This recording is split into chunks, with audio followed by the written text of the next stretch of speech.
Virus जनित बीमारी HMPV को लेकर हरियाणा प्रदेश में कोई भी केस नहीं है। भारत में सिर्फ 8 मामले इस बीमारी के दर्ज किए गए हैं। इस बीमारी से घबराने की आवश्यकता नहीं है। 70 से 80% मामलों में इस बीमारी से पीड़ित व्यक्ति खुद ही रिकवर कर जाता है। बात अगर हरियाणा की करें तो हरियाणा का स्वास्थ्य विभाग इस बीमारी से निपटने को लेकर पूर्णतः सक्षम है तथा अलर्ट मोड पर है। इसको लेकर भिवानी के सामान्य अस्पताल में आइसोलेशन वार्ड अलग से बनाने के साथ ही विभाग के डॉक्टरों को सावधानी बरतने के निर्देश दिए जा चुके हैं। यह बात भिवानी के मुख्य चिकित्सा अधिकारी डॉक्टर रघुबीर शांडिल्य ने दी है। भिवानी के मुख्य चिकित्सा अधिकारी डॉक्टर रघुबीर शांडिल्य ने इस बारे में जानकारी देते हुए बताया कि यह बीमारी छींक व खांसी के माध्यम से दूसरे व्यक्तियों में फैलती है। 5 माइक्रोग्राम के कम से एरोसोल या कहें कि छींक के भापकन से यह बीमारी एक व्यक्ति से दूसरे व्यक्ति तक फैलती है। यह मुख्य तौर पर फेफड़ों से संबंधित बीमारी है। एक बार छींकने पर 1.5 मीटर तक उस छींक का प्रभाव रहता है। ऐसे में इन्फेक्शन जनित इस बीमारी से बचने के लिए लोगों को छींकते व खांसते समय सोशल डिस्टेंसिंग रखने के साथ ही रुमाल या मास्क का प्रयोग करना जरूरी है। वहीं इस मामले को लेकर भिवानी के मुख्य चिकित्सक अधिकारी डॉक्टर रघुबीर शांडिल्य ने और क्या कुछ कहा, आप भी जरूर सुने।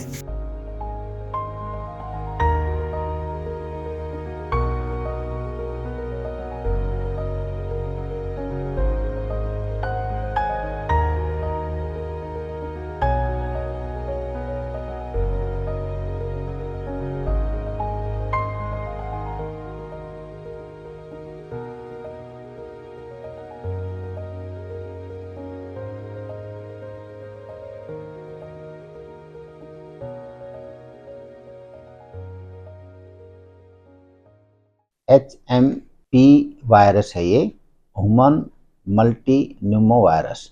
ये जो वायरस होता है जैसे कि अन्य रेस्पिरेटरी डिजीज का इन्फेक्शन फैलता है, एरोसोल के द्वारा फैलता है।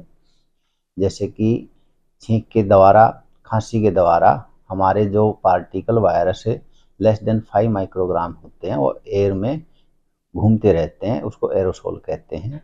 उस एरोसोल में जब भी कोई आदमी जाता है इनहेलेशन के द्वारा हमारे डायरेक्ट लंग में चले जाते हैं, इसके इनोकुलेट करके इन्फेक्शन करते हैं। तो इसकी सावधानी बरतने के लिए, इसके प्रिवेंट करवाने के लिए हमने कफ एटिकेट्स का सावधान रखना चाहिए।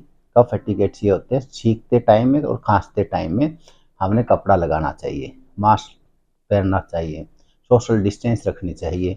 सोशल डिस्टेंस क्योंकि हम छींकते खांसते टाइम में 1.5 मीटर तक हम छींक दूर जाती है, तो उसको प्रिवेंट करने के लिए हमने सोशल डिस्टेंस ज़रूरी है। तीसरा मेथड ये है कि हम बार बार हाथ धोएं साबुन से या सैनिटाइज़र से, भीड़ भाड़ इलाके में ना जाएं। अगर मान लो इसके पेशेंट को कोई इन्फेक्शन हो जाता है, HMPV वायरस हो भी जाता है, तो कोई चिंता की बात नहीं होती। इसमें 70-80% पेशेंट अपने आप ही रिकवरी हो जाती है। लेकिन हमने जो सावधानी बरतनी है, खास करके जो बच्चे होते हैं 5 साल से और 60 साल से बड़े, या फिर डायबिटिक पेशेंट है, जो इम्यूनो कम्प्रोमाइज़ है, जो कीमोथेरेपी ले रहे हैं, कैंसर के पेशेंट हैं, उनमें ज़्यादा सावधानी बरतनी चाहिए।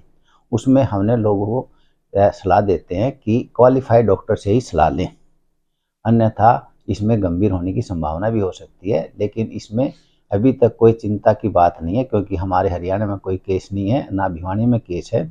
हमारी तैयारियां पूरी हैं, हमारे पास ऑक्सीजन है, हमने वार्ड में आइसोलेशन वार्ड बना हुआ है और जितने भी हमारे डॉक्टर हैं उनको हमने बता दिया है कि सावधानी बरतें और इसकी अवेयरनेस बनाएं कि जो आम इन्फेक्शन होता है उसमें भी यही 3 बातें हम प्रयोग करते हैं कि हम कफ एटिकेट्स का प्रयोग करें, सोशल डिस्टेंस रखें और बार बार हाथ धोएं। जो केस हैं 8 डॉक्यूमेंटेशन हुए पूरे इंडिया में, लेकिन हरियाणा में अभी तक कोई केस नहीं है, ना भिवानी में केस है। तो हम सावधानी बरतेंगे और कोई इसमें घबराने की बात नहीं है। स्वास्थ्य विभाग तैयार है, आप सभी का सहयोग होगा तो इसमें कोई इन्फेक्शन नहीं होने देंगे।